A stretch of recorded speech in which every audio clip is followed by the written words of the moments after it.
O governo do prefeito Ricardo Nunes, do MDB, determinou a volta às aulas de todos os estudantes da rede municipal de ensino, inclusive das creches e pré-escolas, a partir da próxima quarta-feira. A retomada ainda é facultativa, e os pais que preferirem manter os filhos no ensino remoto deverão assinar um termo se responsabilizando por acompanhar as atividades online. A medida ainda divide opiniões em meio a uma queda significativa de casos, internações e mortes pela Covid-19, ao mesmo tempo que se teme uma explosão de casos devido à variante Delta do novo coronavírus. Para o infectologista do Hospital Universitário da USP, Gerson Salvador, embora a pandemia não esteja controlada, as escolas já não devem mais permanecer fechadas, já que são ambientes que apresentam menor risco de contaminação. A gente está em um momento de uma queda de casos graves e de internações, né? Longe de uma perspectiva de controle da pandemia. Então, de fato, a pandemia ainda não está controlada. Mas nesse momento em que as diversas atividades econômicas voltaram, do meu ponto de vista, não faz sentido a educação infantil não voltar, principalmente por conta do suporte necessário às famílias trabalhadoras. É claro que sempre tem que ser avaliado os riscos e os benefícios, mas do meu ponto de vista a educação é essencial e as escolas deveriam ter sido dos últimos aparelhos a serem fechados e dos primeiros a serem abertos. Antes da imunização dos trabalhadores da educação, mesmo com o prejuízo para as crianças, a proteção dos trabalhadores justificava o fechamento das escolas ou as restrições. Mas neste momento, no meu ponto de vista, as escolas devem estar funcionando sim. E é importante que os diversos setores envolvidos, o poder público, né, e as organizações de trabalhadores, acompanhem em relação à segurança, à ventilação dos ambientes, a disponibilidade de pias para a higiene das mãos, de insumos, tentar garantir uma estrutura adequada para o retorno das atividades, sempre destacando que tem que se observar o que está acontecendo com a curva de casos, né, para onde está indo a pandemia. Thalita Pires, membro do movimento Famílias pela Vida, discorda e considera muito preocupante a volta de 100% dos estudantes de creches e pré-escolas, pois é mais difícil controlar os protocolos com as crianças. A gente sabe que essa é a faixa etária que menos tem capacidade de cumprir algum tipo de distanciamento físico. Crianças da cidade estão sempre se tocando, se agarrando, brincando. Não tem nenhum tipo de controle. Qualquer tentativa de controle é um atentado contra a própria infância, contra a ideia de educação infantil, que é uma educação pela brincadeira, né? Que é uma coisa muito forte na rede municipal de São Paulo. Com o avanço dessa variante Delta, que é mais transmissível, pode ser que seja mais contagiosa para crianças, a gente ainda não tem certeza, mas mais transmissível com toda certeza. A gente vê com muita preocupação, porque não houve nenhum tipo de adaptação nos prédios para que o ambiente fosse mais seguro.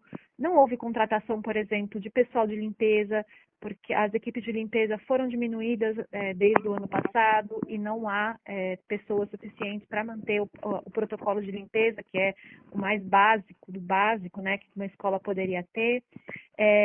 As crianças não conseguem usar máscara de maneira efetiva, então até 2 anos não se usa máscara.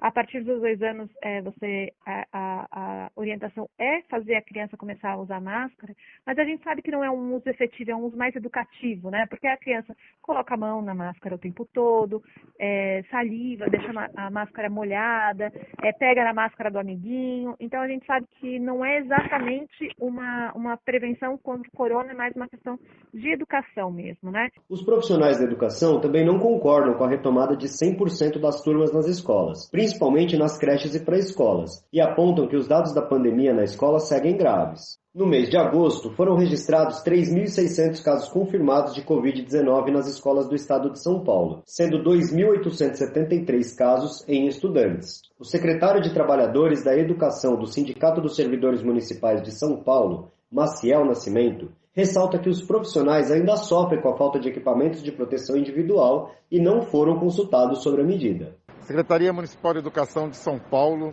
coloca a cidade em risco a partir de uma decisão unilateral. Ela não tem discussão com a comunidade escolar e, sem sombra de dúvida, o que mais nos preocupa nesse processo é o estabelecimento de 100% de retorno na educação infantil.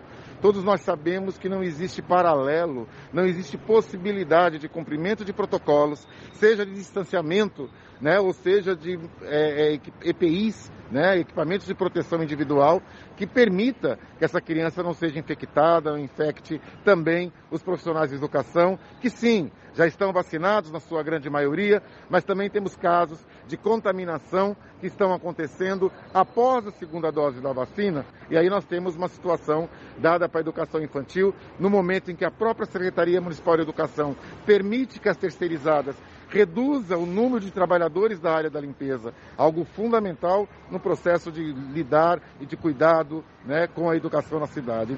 Os familiares de estudantes também estão divididos. Parte dos pais considera que não tem mais condições de manter os filhos em casa, seja por necessidade de trabalho, seja por avaliar que os pequenos estão sofrendo fora da escola. É o caso do eletrotécnico Amarildo Júnior, pai de Alice, de 4 anos, aluna de uma creche municipal da zona norte da capital paulista. Ele e a esposa, Amanda, ficaram preocupados no início, mas avaliam que ela está melhor indo para a escola. Então a gente decidiu que era importante para ela voltar, porque a Alice, ela gosta de aprender, gosta de brincar, entendeu? Interagir com o pessoal, com as outras crianças, né? E o que acontece? Em casa ela tava muito parada, quieta, deu até crise de ansiedade nela, sabe? Começou até a dar umas gagueiras nela, até pra poder falar. E aí a gente achou que era importante ela voltar, né? Mas claro que ficamos com medo dela, na volta dela ir pra escola, né? Ficamos preocupados, sim, mas a Amanda foi lá, né? Viu que tava tudo dentro da norma, eles se preocuparam bastante com o negócio de pandemia, né? As precauções. Colocamos na balança e achamos que era válido ela voltar. O processo foi tranquilo. Se adaptou, a Amanda pegava ela um pouco antes do horário para ela ver se ela estava indo bem. Mas não teve, algum caso grave assim, não. Uma coisa que ficou despreocupado foi porque quadro em crianças saudáveis, né, de Covid, é pouco, né, baixo. Se a criança for saudável, eu acho que não tem muito risco de pegar Covid e desenvolver um quadro grave. A gente ficou despreocupado e aí resolvemos mandar ela. Outras famílias consideram que a situação não permite a retomada das aulas, menos ainda com 100% dos estudantes. É o caso da farmacêutica Fernanda Souza, mãe da Sofia, de 5 anos, e do Lucas, de 3 anos. Não me sinto segura ainda com a reabertura das escolas, ainda mais nessa situação agora 100% que o governo anunciou, porque a pandemia não acabou, as escolas não tiveram nenhuma modificação física, estrutural para se adequar às condições da pandemia, mas querem que a escola volte a ter a frequência dos alunos de forma normal, entre aspas. Meus filhos estudam, minha filha está no EMEI e meu filho está no SEI. E nessas idades, nessas faixas etárias, as escolas têm tem muitos alunos na mesma sala, né?